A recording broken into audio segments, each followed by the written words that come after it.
The clock struck 11:45 a.m., and the First Horizon Bank in Waco, Texas buzzed with the usual midday crowd. Men in business suits juggled paperwork and coffee cups. Retirees exchanged polite smiles while waiting their turn, and tellers worked efficiently behind their counters. Behind the manager's desk sat Brenda Hartwell, a seasoned bank manager with over 20 years of experience navigating the complexities of banking. Her days were routine, structured by policies and procedures designed to create a smooth and fair experience for all customers. But today was different. Today, as Brenda sat quietly reviewing reports, a man walked in, a man wearing a MAGA hat. The atmosphere shifted immediately. A murmur spread through the crowd, faces turning to watch the interaction unfold. This wasn't just a customer. This was someone who stood for something, who represented beliefs that had divided the nation. And in that moment, Brenda made a decision that would forever alter the trajectory of her life and her role at the bank. "No, I'm sorry," she said firmly, her voice steady. "We can't serve you here." The man, composed, removed his hat slowly and placed it under his arm. He said nothing more, merely nodded and walked out, leaving behind an uncomfortable silence in his wake. Brenda returned to her desk, but her mind raced. The weight of her decision pressed down on her. Was it fair? Was it right? In the moment, it had seemed clear-cut political affiliations had no place in her bank's inclusive environment. Yet, deep down, she couldn't shake the unease that came with making a judgment so stark, so final. Hours passed, and the day continued. Brenda managed her usual tasks with a sense of urgency, but the encounter remained with her. She couldn't help but wonder if there had been a better way, a more compassionate way, to handle the situation. After all, people were complex, and no hat could define the entirety of who they were. Just as the bank was beginning to settle into its afternoon routine, a familiar figure entered through the double doors. This time, there was no MAGA hat. Instead, the man stood tall and composed, dressed in a tailored suit that exuded confidence and authority. Brenda's breath caught in her throat when she realized who it was. It was Elon Musk, the billionaire innovator, the mastermind behind groundbreaking technologies and ambitious ventures. Walked with an air of unshakable determination. His presence was magnetic, commanding, yet tempered with a quiet curiosity. The contrast from their first encounter was stark. No longer was there the divisiveness of politics. Instead, there was something more profound, a sense of possibility, of transformation. Brenda's hands trembled slightly as she reached for her desk, her thoughts spinning. The man she once denied service had returned, but this time, as someone entirely different, a figure who had reshaped industries and defied norms. Her mind reeled. Could this have been the same person? And more importantly, what did it mean for her decision? For the first time in her career, Brenda was grappling not just with policies or procedures, but with the very essence of human complexity. She was no longer managing a transaction. She was navigating a landscape of biases, assumptions, and the ever-shifting nature of identity. The boundaries between right and wrong blurred, leaving her with an overwhelming sense of uncertainty. In that moment, the walls of her structured world crumbled, replaced by an open field where empathy and understanding were her only guideposts. Brenda's gaze softened as she looked at Elon Musk, no longer just a powerful figure, but a person who had shown that transformation is possible, even in the most unlikely of circumstances. She realized that every person who walks into her bank is more than the labels society may place upon them. Each individual holds a story, a journey of growth, and moments where change is not only possible but necessary. Her heart swelled with a new sense of responsibility, one that went beyond following rules to embracing the power of compassion and understanding. As Elon Musk stepped forward, the silence stretched between them. He didn't demand service, nor did he react with resentment. Instead, he gave her a moment of pause, a quiet acknowledgement that words alone cannot define who we are. Brenda's voice wavered slightly, but she knew what had to be said. "Welcome back," she said softly. "How can we help you today?"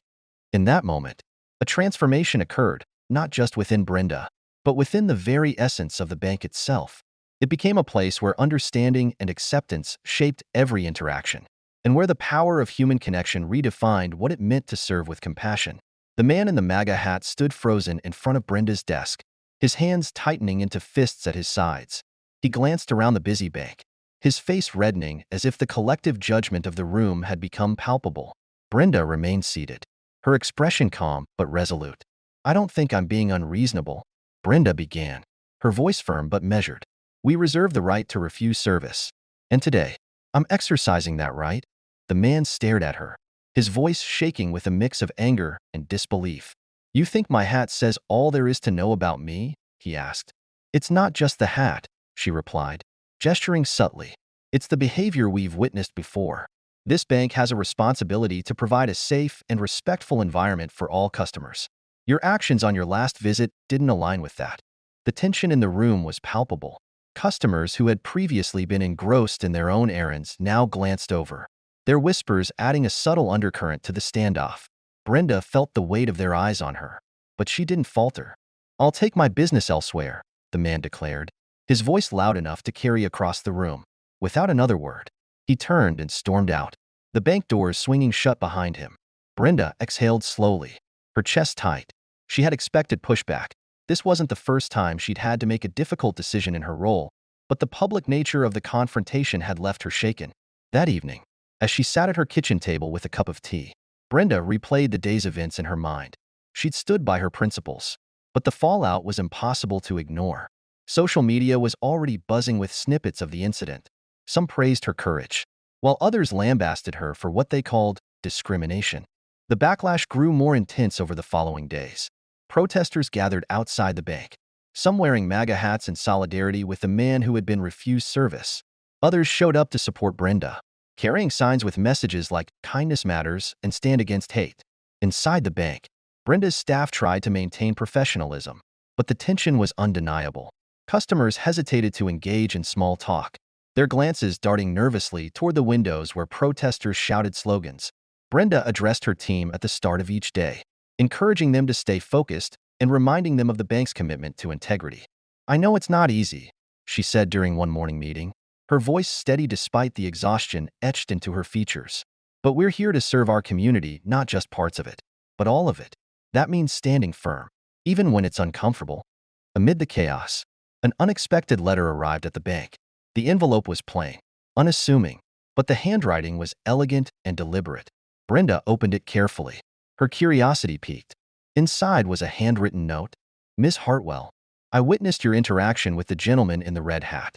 Your courage was admirable, though I imagine it came at a great personal cost. It's rare to see someone act with such integrity in the face of public scrutiny.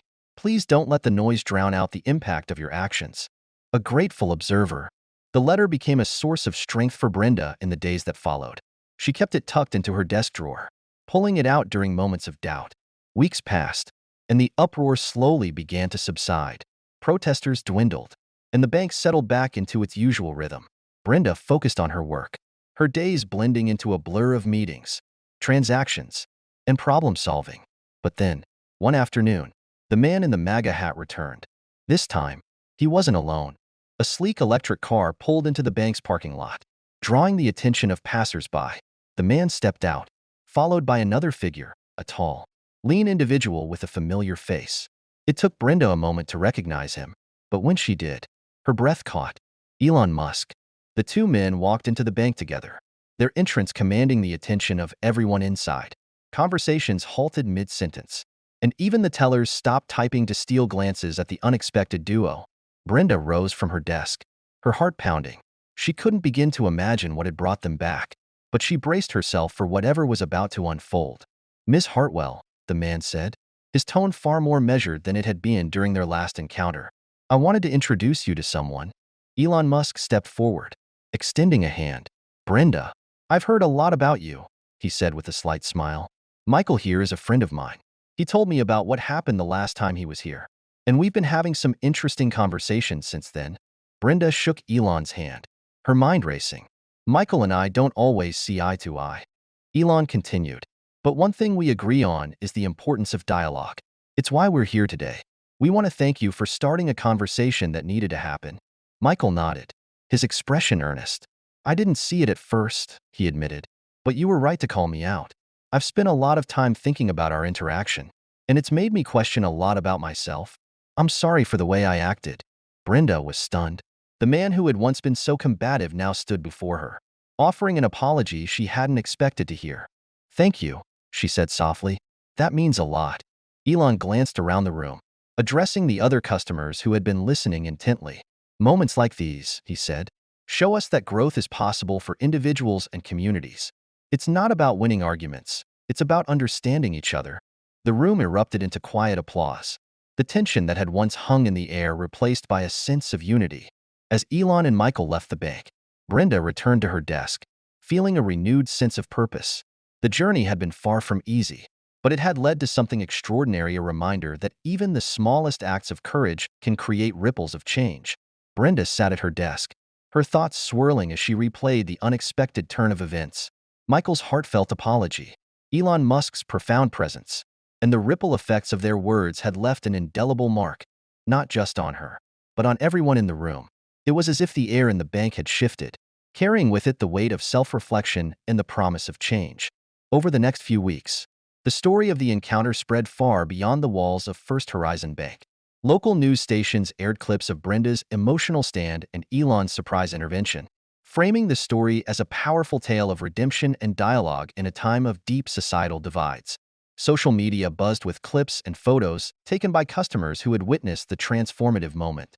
Brenda's inbox became a treasure trove of messages from strangers across the country.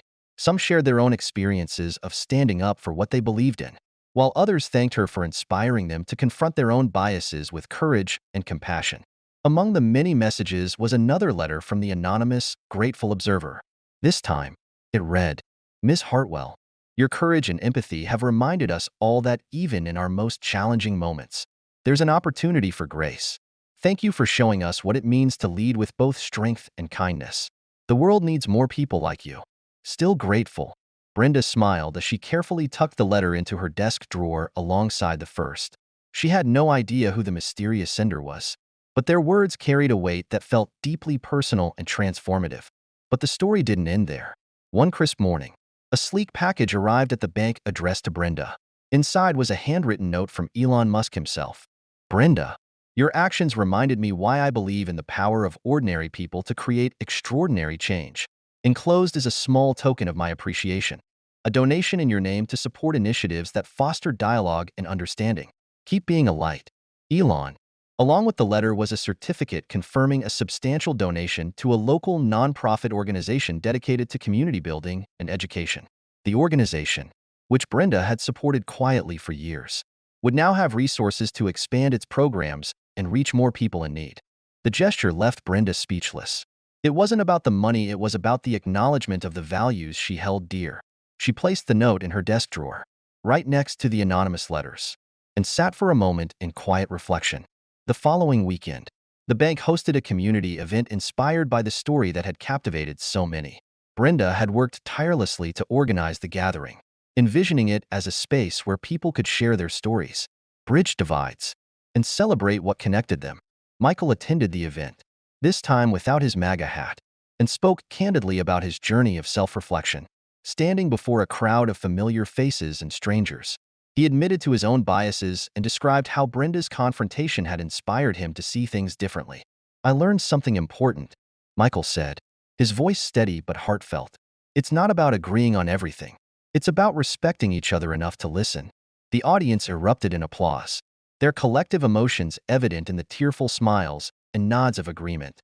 Brenda watched from the sidelines, a profound sense of fulfillment washing over her. The event was a resounding success, filled with laughter, shared stories, and a collective hope for a better future. As the sun set that evening, Brenda stood by the bank's front steps, watching as the last of the guests dispersed. The golden hues of twilight bathed the town in warmth, and she felt a quiet pride in knowing that her stand had made a difference not just for Michael, but for the entire community. In the weeks and months that followed, First Horizon Bank became a beacon of dialogue and understanding in Waco. Brenda spearheaded new programs, including workshops on conflict resolution and empathy building, attracting participants from all walks of life.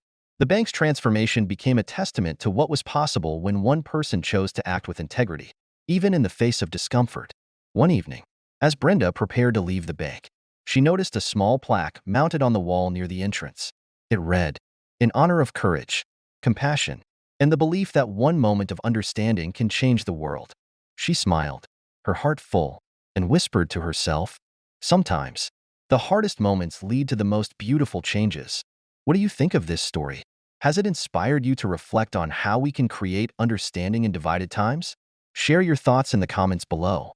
If you want more stories like this, ones that remind us of the power of courage, kindness, and human connection, don't forget to like, share, and subscribe to our channel for more uplifting content.